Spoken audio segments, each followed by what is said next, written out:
అధ్యక్ష, డోర్నకల్ నియోజకవర్గం అత్యధిక గిరిజన తండాలున్న దాదాపు 600 తండాలు ఆవాసాలుగా ఉన్న నియోజకవర్గం అధ్యక్ష.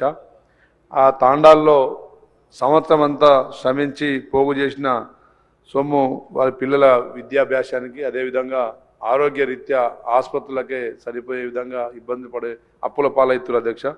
డోర్నకల్ మండల కేంద్రంలో ఒక 50 పడకల ఆసుపత్రి, అదేవిధంగా కుర్వి మండల కేంద్రంలో ఒక 30 పడకల ఆసుపత్రి మరి మీ ద్వారా ప్రభుత్వాన్ని కోరుతున్న అధ్యక్ష.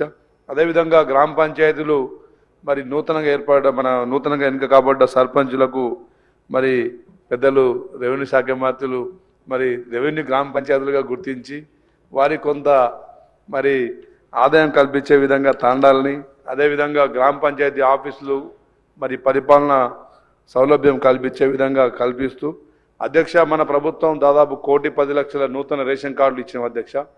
మరి గ్రామాల నుండి గతంలో ఉమ్మడి గ్రామ పంచాయతీలు గ్రామాల నుండి రేషన్ తీసుకునే వెసులుబాటు ఉండేది. చాలా దూర ప్రాంతాల నుండి మరి మూటలు ఎత్తుకుపోయే పరిస్థితి లేదు. కాబట్టి రేషన్ కార్డులు కూడా ఉన్న తండాలకు మరి అదనంగా రేషన్ షాపులు కల్పించాలని చెప్పి మీ ద్వారా కోరుతూ, అదేవిధంగా అధ్యక్ష, తాండాల్లో ఆ గ్రామీణ ప్రాంతాల్లో కోతుల మరి సంఖ్య బాగా పెరిగిపోయి టమాటాలు కానీ ఏ పంటను కూడా మొక్కజొన్న మరి అదే బొప్పాయి ఏ పంట చేసినా కానీ కోతులు ఉంచే పరిస్థితి లేదు అధ్యక్ష. వాటికి కాస్ట్రేషన్ సెంటర్స్ కానీ ఏదైనా వాటికి ఆల్టర్నేట్ ఫెసిలిటీస్ క్రియేట్ చేయాలి. అదేవిధంగా పురపాలికల్లో శునకాలు బాగా పెరిగినాయి అధ్యక్ష. అవి రాత్రులు గుంపులుగా మరి మనుషుల మీద దాడులు చేస్తూ ఉన్నాయి. కాబట్టి వాటిని అరికట్టే కార్యక్రమం చేయాలని చెప్పేసి మీ ద్వారా కోరుతున్నాను అధ్యక్ష. Thank you. గౌరవ సభ్యులు చెప్పినటువంటి అంశాలని నోట్ చేసుకోవడం జరిగింది.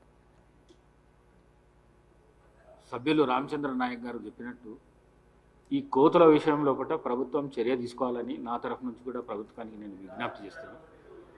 రాష్ట్రంలో కోతుల బెడద చాలా ఉన్నది.